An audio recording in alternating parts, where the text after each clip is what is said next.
We're just going to come up through the neck here, deep breath in here, all the way out.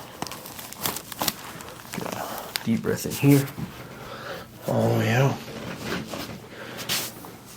All right. And then some of the areas that you could work on if you're just doing this manually without dry needling is the gluteus medius muscle right here. Then you can do gluteus maximus, and then you have the piriformis muscle, which is going to be right down in this region right here, kind of by the ischial tuberosity, or I like to just call it in layman's terms the butt bone area. So it's just going to be up and then over from that, right in that general vicinity right there. And that's a big compromising factor for sciatica in most patients.